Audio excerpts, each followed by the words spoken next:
வணக்கம்ங்க. நான் உங்கள் சந்தியா ராதாகிருஷ்ணன் பேசுகிறேன். இன்றைக்கி நான் என்ன சமைக்க போகிறேன்னா, என்னோடய வெஜ் ரெசிபீஸில் ஒரு சிம்பிள் கொத்தமல்லி சட்னி எப்படி நான் எங்கள் வீட்டில் செய்வேன்ட்டு. நிறைய பேர் என்ன பண்ணுறாங்க, கொத்தமல்லி சட்னினா இந்த கொத்தமல்லி தழையை மட்டும் போட்டு அரைச்சிடுறாங்க, இல்லை அதோட கொஞ்சம் தேங்காய் போட்டு அரைச்சிடுறாங்க. நான் கொஞ்சம் டிஃப்ரெண்ட்டாக பண்ணுவேன். என்னோடய ரெசிபியை நீங்கள் பாருங்கள், பிடிச்சிருந்தா கமெண்ட் பண்ணுங்கள். எங்கள் வீட்டில் நான் கொத்தமல்லி சட்னி இப்படி தாங்க செய்வேன், கொஞ்சம் ஹெல்த்தியாக செய்வேன். எப்படின்னு நீங்கள் பாருங்கள். இந்த ரெசிபிக்கு தேவையான இன்க்ரீடியன்ட் என்னென்னா, கொத்தமல்லி தழை, அதே மாதிரி அதோட காம்பு பகுதி, நல்லெண்ணெய், பச்சை மிளகா, இஞ்சி, மிளகு, உளுத்தம்பருப்பு, உப்பு, பெருங்காயம், சின்ன துண்டு புளி, காஞ்ச மிளகா தாளிக்க. இப்போ அடுப்பை ஆன் பண்ணிட்டேங்க. கடாய் வச்சிருக்கிறேன். கடாய் கொஞ்சம் சூடாகட்டும். இந்த நல்லெண்ணெயை கொஞ்சம் ஊற்றணும். இது 2 டேபிள் ஸ்பூன் நல்லெண்ணெய் ஊற்றிருக்கிறேங்க. இதில் டேபிள் ஸ்பூன் ஊற்றிருக்கிறேன், டீஸ்பூன் கிடையாது. கொஞ்சம் சூடாகணும், ஏன்னா அதில் தான் நம்ம இந்த உளுத்தம் பருப்பெல்லாம் வதக்க போகிறோம். இப்போ எண்ணெய் சூடாயிடுச்சுங்க. இப்போ நம்ம ஃபஸ்ட்டு இதில் உளுத்தம் பருப்பை போட்டு வறுக்கணும்.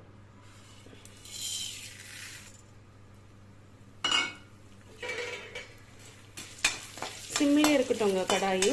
அதுக்குள்ள நான் என்ன பண்ணிட்டேன்னா, இந்த கொத்தமல்லி காம்பை கிச்சன் சிசர்ஸால கட் பண்ணி வச்சுக்கிட்டேன், ஏன்னா அப்பதான் காம்பு வதங்கும். இந்த உளுத்தம் பருப்பு கொஞ்சம் நல்லா ப்ரௌனா இருக்குங்க.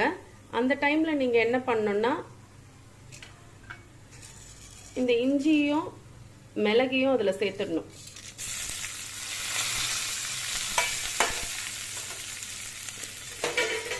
சேர்த்து வதக்கணும். கிட்டே இருக்க சமயத்துல பச்சை மிளகா 3 எடுத்து வச்சேன் இல்லைங்களா, அதை அந்த கடாயில போட்டுடணும். இதுக்கு பச்சை மிளகா பண்ணா இன்னும் ருசிங்க. காஞ்ச மிளகாவும் போடலாம், ஆனால் நாங்கள் பச்சை மிளகா போட்டு தான் பண்ணுவோம்.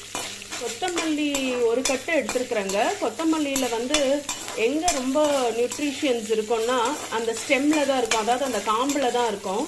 அதில் தான் சத்துக்கள் நிறைய இருக்கும். அதனால் காம்பை வீண் பண்ணாதீங்க. முடிஞ்ச அளவுக்கு எலசான காம்புகளை எடுத்து நல்லா கழுவிட்டு, 1க்கு 4 வாட்டி கழுவிட்டு, கத்தியில் சாப் பண்ணியோ இல்லை கிச்சன் சிசர்ஸில் கட் பண்ணியோ இந்த உளுத்தம்பருப்பு கலவையில் போட்டு வதக்கிக்கலாம். இது ரொம்ப ஹெல்த்துக்கு நல்லதுங்க. இந்த பொடி அரிஞ்ச காம்பு, கொத்தமல்லி காம்பு இருக்குங்களே, அதை இதில் போடணும்.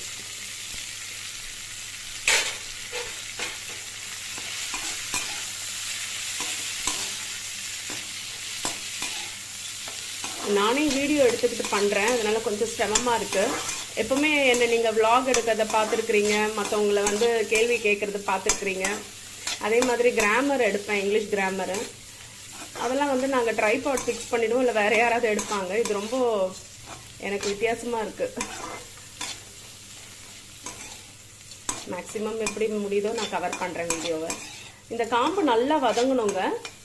இந்த காம்புல தான் சத்து இருக்கு, கொத்தமல்லி காம்புல தாங்க சத்து இருக்கு. அந்த கொத்தமல்லி காம்பை நம்ம வீண் பண்ணாம இந்த மாதிரி நல்லா கழுவிட்டு பொடியை நறுக்கி இந்த சட்னியோட சேர்த்தா பிரமாதமான டேஸ்ட். அது மாதிரி இதுல மிளகு நான் சேர்த்துருக்கிறேன்னு நான் சொன்னேன் இல்லைங்களா, இஞ்சியோட மிளகு ஒரு 4-5 மிளகு போதும். இதெல்லாம் ஃப்ளேவர் ஆட் பண்றதுக்கு தான். இப்போ அடுத்தது இந்த புளி துண்டு இருக்கு இல்லைங்களா, அதை இதுல போட்டுக்கலாம். இது சட்னி கெடாம இருக்கும், அது டேஸ்ட்டும் கொடுக்கும். இந்த புளியும், இது சின்ன துண்டு புளிங்க, அதையும் இதில் வதக்கிக்கலாம். இந்த மாதிரி கொத்தமல்லி காம்பை வீணாக்காம நல்லா கழுவி பொடியா நறுக்கி இதை சட்னியில சேர்த்து பாருங்க, அவ்வளோ டேஸ்டா இருக்கும். நான் இதை ரெகுலரா பண்றது, அதனால தான் இவ்வளோ கான்ஃபிடென்ட்டா சொல்றேன். இந்த வாட்டி உங்க சமையல்ல ட்ரை பண்ணுங்க, உங்க வீட்டில் எல்லாருமே உங்களை அப்ரிஷியேட் பண்ணுவாங்க. இது நல்லா வதங்கிடுச்சுங்க. இப்போ என்ன பண்ணலாம், பெருங்காயம் போட்டுக்கலாம். இந்த பாருங்க, பெருங்காயத்தூள் அதே இந்த எண்ணெயிலே போட்டு கொஞ்சம் வதக்கிக்கலாம். இப்போ அடுப்பு ஆஃப் பண்ணிட்டு இதை நல்லா ஆற விடுங்க. இப்போ சட்னிக்கு இட்லி வேணும் இல்லைங்களா, அதனால இட்லி ஊத்துறேன் நான்.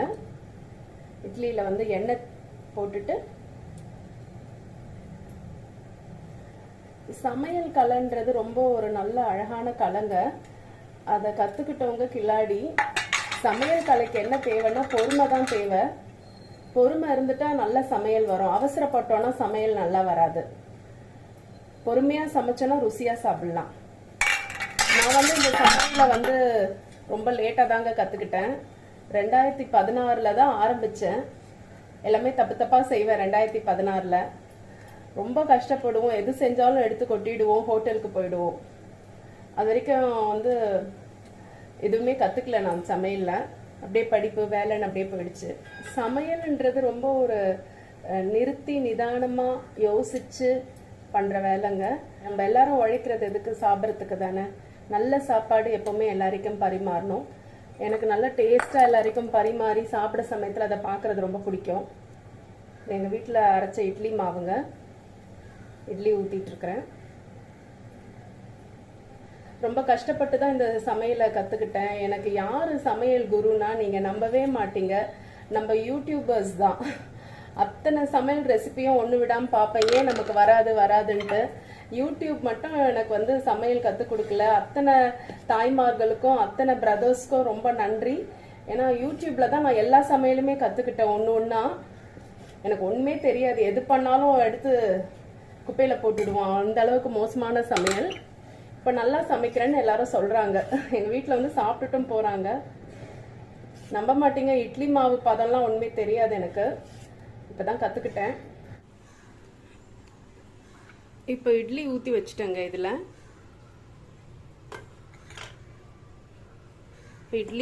இட்லி தட்டை ஒன்று ஒன்றா உள்ளே போட வேண்டியது தான். இன்றைக்கி எங்கள் வீட்டில் க்ரீன் சட்னி, இட்லி.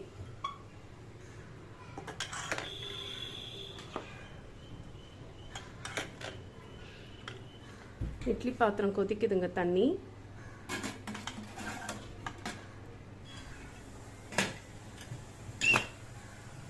அவ்வளோதாங்க, இன்னும் கொஞ்சம் நேரத்தில் இட்லி வந்துடும்.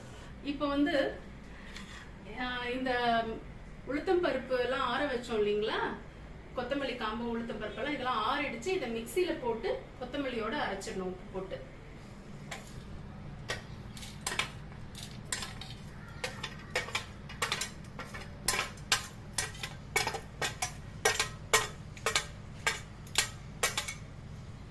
இதை வந்து ஒரு சுத்து ஃபர்ஸ்ட் மிக்சியில சுத்திட்டு அதுக்கப்புறம் கொத்தமல்லி போட்டு அரைச்சுக்கோங்க.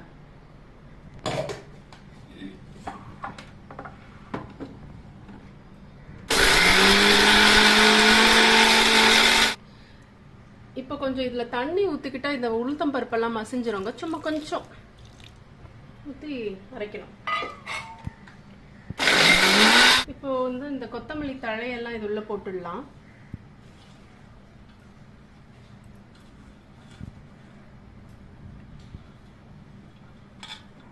இப்போ இந்த ரெசிபிக்கு ஏற்ற உப்புங்க, இந்த டீஸ்பூன் அளவுக்கு ஒரு 1.25 ஸ்பூன். கொஞ்சம் தண்ணி ஊற்றணும். அவ்வளோதாங்க, இதை அரைக்கணும்.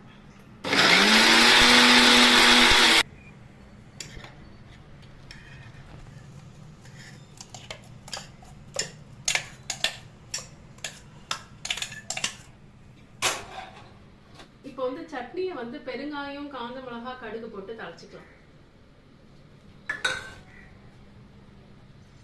இப்போ கடுகு போடுறேங்க.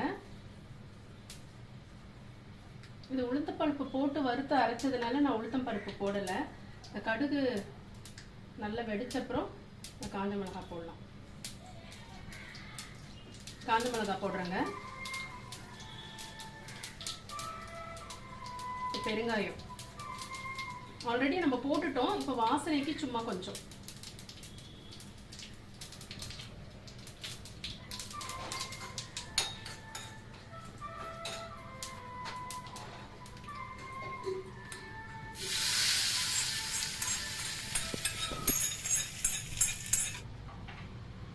இப்போ வந்து கொத்தமல்லி சட்னி ரெடிங்க.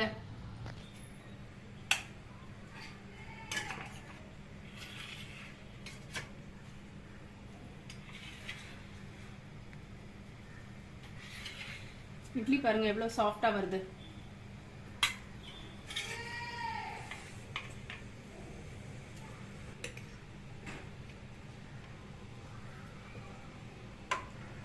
இப்போ கொத்தமல்லி சட்னியும் இட்லியும் ரெடிங்க. இதே மாதிரி செஞ்சு பார்த்து எப்படி இருக்குன்னு கமெண்ட்ஸ்ல போடுங்க. நன்றி, வணக்கம்.